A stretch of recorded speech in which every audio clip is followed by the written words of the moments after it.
These are the top mistakes that I made as a beginning bassoonist that if I could go back and do it again, I would absolutely not make these mistakes. So if you are a beginning bassoonist, or maybe you're returning to the bassoon after a long time off, this video is absolutely for you so you can learn from my mistakes and hopefully not make them along your bassoon journey. If this is the first time we're meeting, my name is Dr. Natalie Law, and I'm a professional bassoonist and teacher, and I love to help people of all ages and backgrounds, experience levels, learn the bassoon and improve their skills and feel confident playing this instrument. So if that's a topic of interest to you, I'd love if you subscribe to the channel and give me a thumbs up if you find the video interesting or helpful. First, and probably the biggest mistake that I made as a beginning bassoonist was not taking bassoon lessons sooner.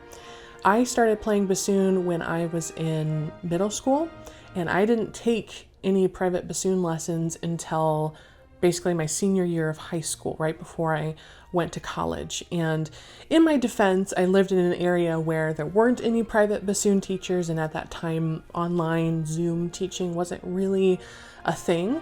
And so I didn't really have a choice, but if I could go back and do it again, I would try to figure something out, because having a private teacher is invaluable. A lot of the rest of the mistakes that I'm going to give to you today could be completely prevented or at least mitigated with a private teacher, and they can really guide you in the right direction and make sure that you're not forming bad habits. They can make sure your equipment is working. They can do so many things for you. And if you're a person like me who's in an area where there aren't any private bassoon teachers, or maybe in-person lessons aren't an option for you for whatever reason, a lot of private teachers are teaching online now via Zoom, including myself. So if you need a bassoon teacher, if you're looking for some lessons, whether you're looking for like a weekly regular type lesson or just kind of one single lesson or whenever you'd like, I'll drop a link down in the description where you can sign up for a lesson with me. And you're welcome to email me at any time if you have questions about what lessons look like. Could I help you? What to expect? How to get the most out of them? I'm happy to be a resource for you if you don't have someone in person in your area. So definitely lessons are kind of the number one mistake that I wish I could do differently if I could do it all over again. The next mistake is that I was not buying handmade professional quality reeds early on. I was buying kind of the student quality type of reeds that you typically find at most music stores, or kind of the cheaper reeds that you might find on Amazon, or kind of that level of reeds. And yes, those do make a sound on the bassoon, but a lot of times you struggle with playing with a good tone, you struggle with playing in tune, you don't often have as good of control over these reeds, they don't last as long. There's lots of reasons why these cheaper sort of mass-produced reeds aren't as good of an option even for a beginner. So I really highly recommend that you buy handmade high quality bassoon reeds. You can go to my website, I'll drop a link down in the description again, and purchase reeds from me directly, or there's lots and lots of other sources to purchase bassoon reeds. Lots of bassoonists are selling their reeds online. It's very easy to find high quality reeds. Another giant mistake that got me in a lot of trouble early on was this is sort of a two-part. I was not using a good fingering chart. I learned bassoon in band class, and so I was just using the concert band method book that we all get in band class. And, you know, most of those books have a fingering chart in the back. However, my experience as both a student growing up and now as a teacher who teaches students who use these types of books, I have never come across a band method book that has all of the correct fingerings. A lot of times for bassoon, they put trill fingerings, or they put less commonly used fingerings, or the fingerings are just flat out wrong. Trust me, I've done extensive research on this. This was all part of my doctoral research. And so these fingering charts and concert band method books like Essential Elements, Sound Innovations, Standard of Excellence, all of these types of books that are commonly used in band classrooms don't have good fingering charts. I have a fingering chart that I've created with the fingerings that I use and they're good. I promise they're good standard fingerings that you can use. I'll drop a link down below for my fingering chart that you can download and check that you're using the right fingerings. So that's part A of this mistake, not having a good fingering chart. Part B is that I took a lot of shortcuts with my fingerings when I was first starting out. So basically, this was especially true when I was learning fingerings that were a little bit more complicated. For example, I remember that F sharp was particularly difficult for me, probably because of the half hole, the F sharp in the staff. I figured out early on that if you just press this trill key, that gets you an F sharp by itself. So I was playing F sharp with just this key down for years in my band experience, and I can guarantee it didn't sound good and it wasn't in tune, but I was like, well, that's way easier to play F sharp that way, so why not play it that way? No, I had to relearn it the real way later on. I wish I learned it correctly to begin with. Other fingering shortcuts that I took included playing high E and F, so the E and F just above the bass clef staff, with just the first finger for E and then nothing for F, biting down on the reed and lipping those notes up, because I figured out I don't have to play these complicated fingerings with both my hands. I can just sort of squeeze the reed and it comes out a high E or F. Don't do that. So many reasons not to do that. But again, pitch and sound and just general control of the note, so many problems. And I had to unlearn those fingerings. And if you've ever had to relearn a fingering, you know that it is not fun. It's very difficult to do. Another shortcut that I took was not so much a shortcut, I suppose, but more of I just didn't know. And a lot of these mistakes, it wasn't that I was like intentionally making the mistake. I just didn't know because I didn't have a teacher. No one was telling me. And so another mistake that I made was I didn't get used to using these thumb keys for the flick notes at the top of the staff: A, B flat, B natural, C. And if you don't know what I'm talking about, I'll put a video up somewhere in the screen so that you can check out my video on flicking. But I didn't even know what that was, much less know how to do it.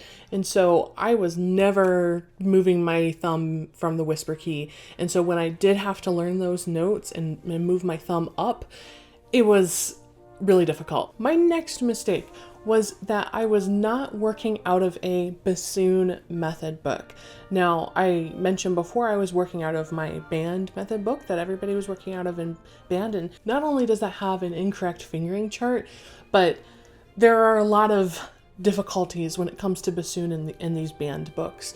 These books are not meant to be sort of the end-all be-all or the go-to books for learning individual instruments. They're supposed to help the entire band, and so they kind of do the best they can with individual instruments, but inevitably there's going to be some things that aren't ideal for individual instruments. So you can probably see behind me the Weissenborn method book, one edition of it.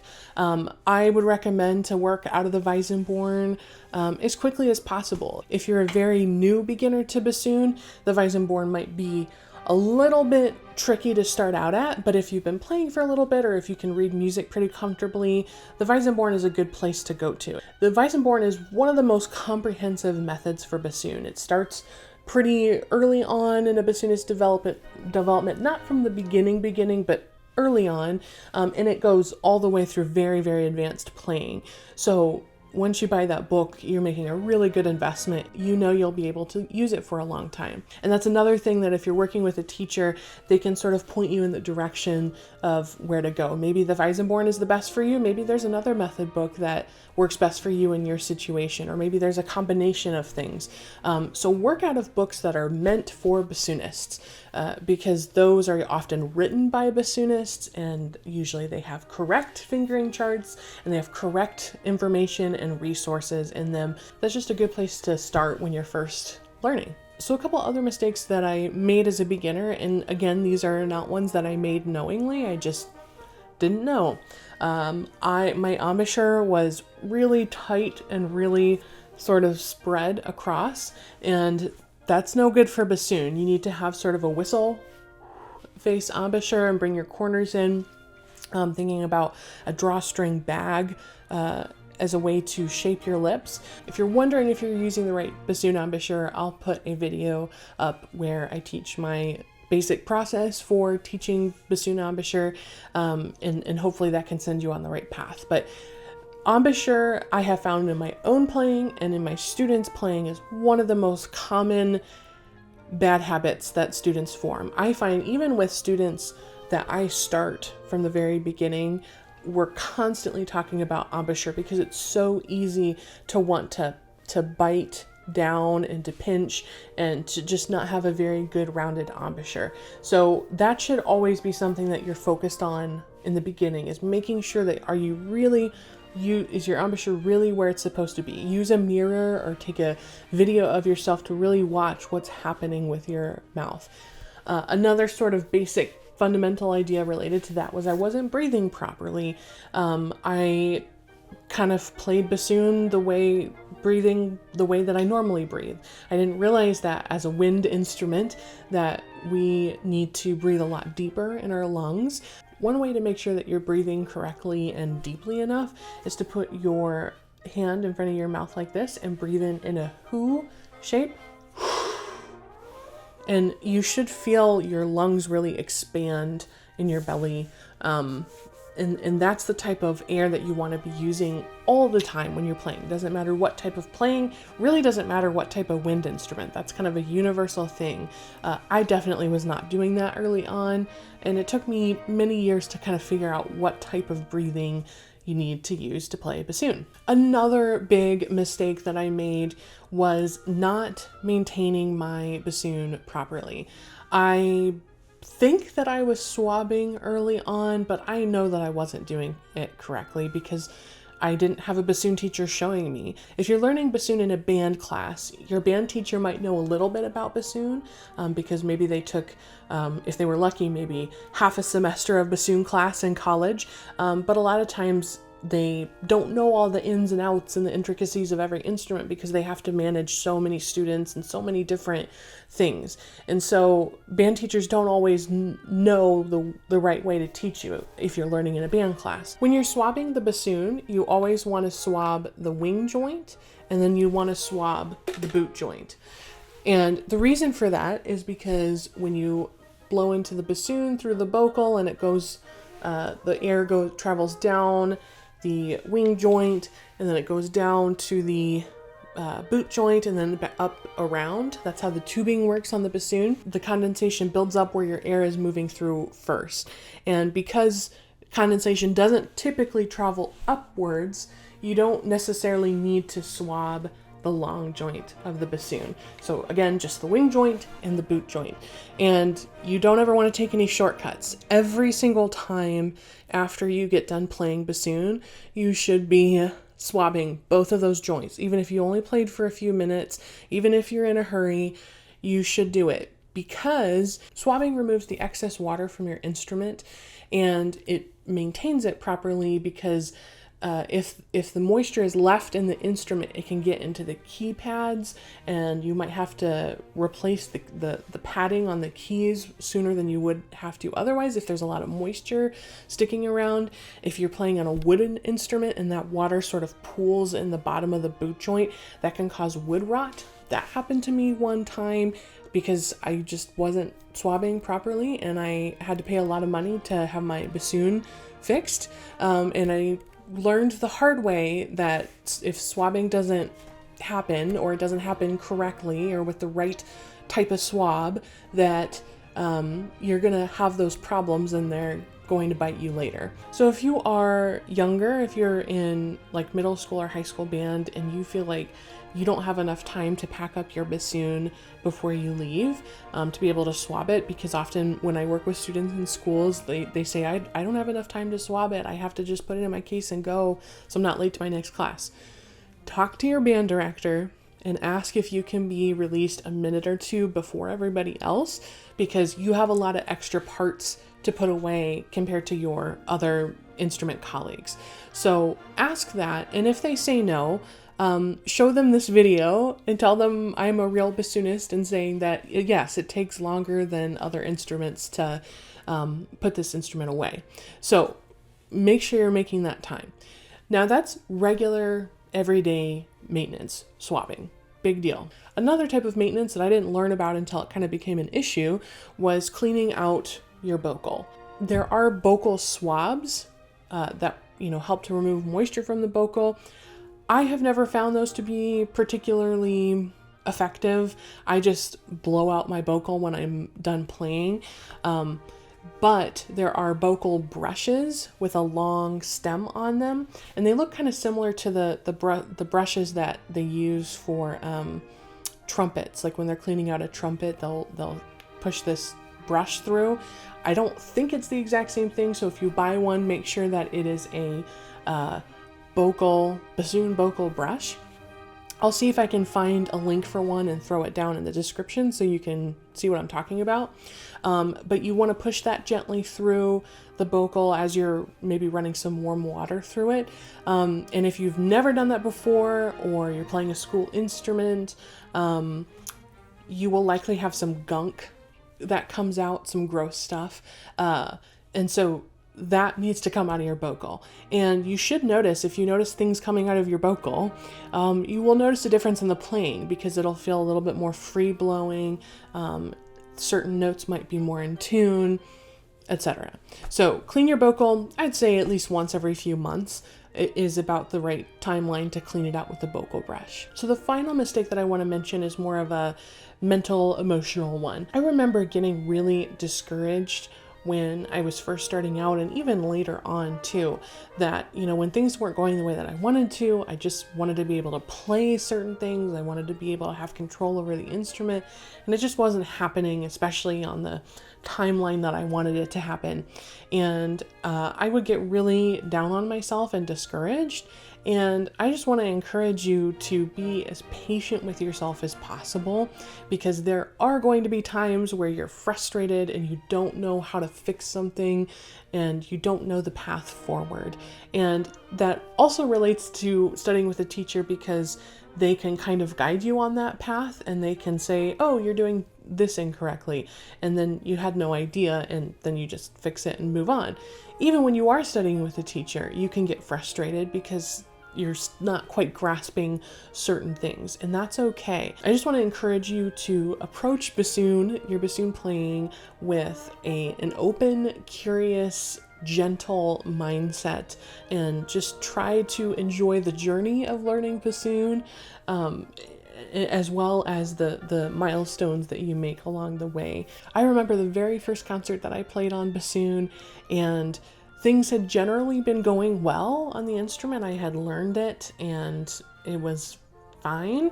But for some reason on that concert, I went to play. I remember we were playing an arrangement of Dance of the Sugar Plum Fairy. And there's that part, and it was band arrangement. And there's that part that goes ba-da-da-da-dum. And it's just like bassoon basically that plays that in that particular arrangement.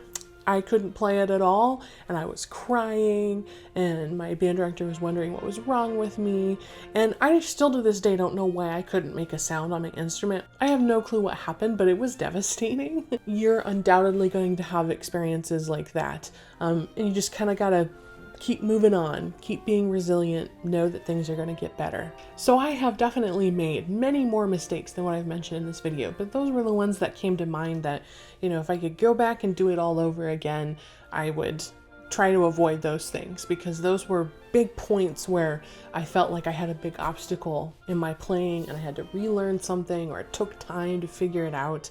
And I hope that you can learn something from this video and not make the same mistakes that I did. So if you did learn something, give me a thumbs up. Let me know that it was helpful. What other mistakes have you made in your bassoon playing? What do you wish that you could go back and redo? I'm sure there's many examples that we could all learn from each other, and I'd love to hear from you down in the comments below.